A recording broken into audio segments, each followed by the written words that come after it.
Assalamualaikum warahmatullahi wabarakatuh. Perkenalkan, nama saya Deswara Nuri Nadia Zain, NIM 221101030013. Di sini saya akan menjawab pertanyaan soal ujian akhir semester dari Bapak Pengampu Mata Kuliah Pengantar Studi Islam. Masuk pertanyaan pertama, yaitu jelaskan tentang Ma'rifatul Quran, pengertian, fungsi, dan kandungan Al-Quran. Yang pertama, pengertian Al-Quran itu secara bahasa, Al-Quran itu bacaan.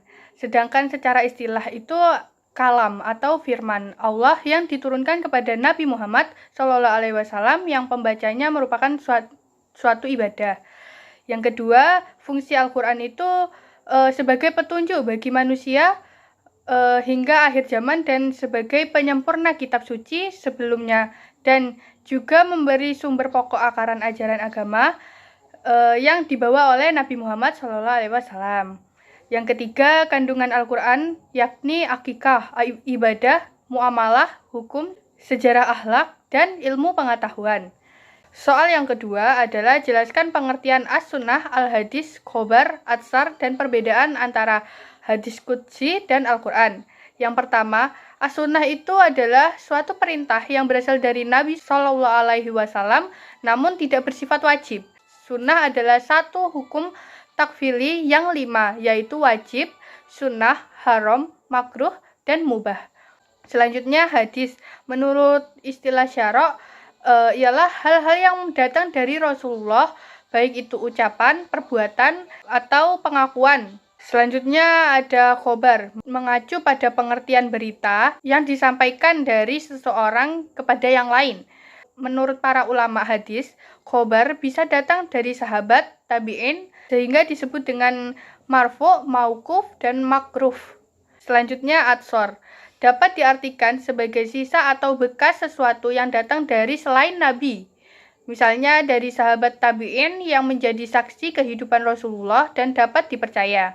Selanjutnya, bahwa lafal dan makna Al-Quran berasal dari Allah Subhanahu wa Ta'ala, sedangkan hadis qudsi tidak demikian.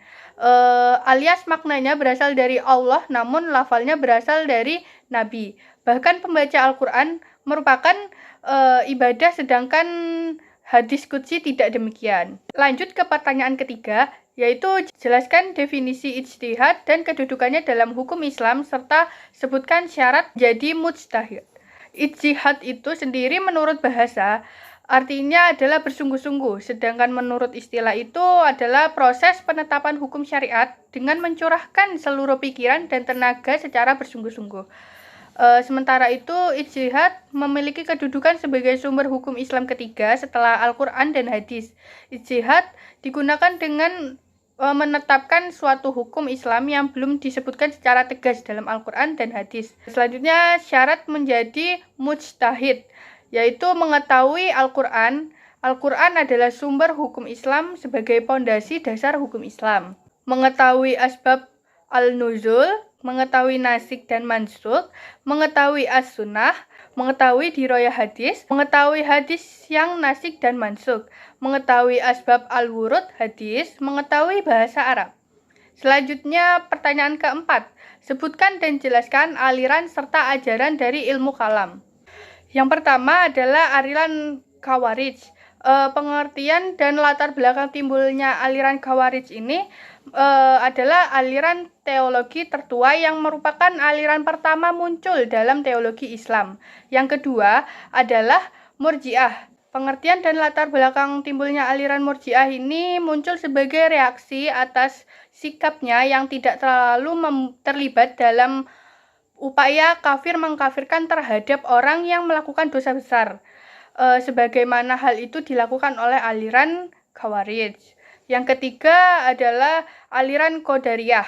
Qadariyah itu berakar pada qadara, yang dapat berarti memutuskan dan memiliki kekuatan atau kemampuan. Sedangkan sebagai suatu aliran dalam ilmu kalam, Qadariyah itu nama yang dipakai untuk suatu aliran yang memberikan penekanan terhadap kebebasan dan kekuatan manusia dalam menghasilkan perbuatannya. Selanjutnya, aliran Kemunculan Jabariyah itu berasal dari kata jabara yang mengandung arti memaksa. Sedangkan menurut Al-Syahrostani bahwa Jabariyah berarti menghilangkan perbuatan dari hamba secara hakikat dan menyandarkan perbuatannya tersebut kepada Allah. Selanjutnya adalah aliran Mu'tazilah.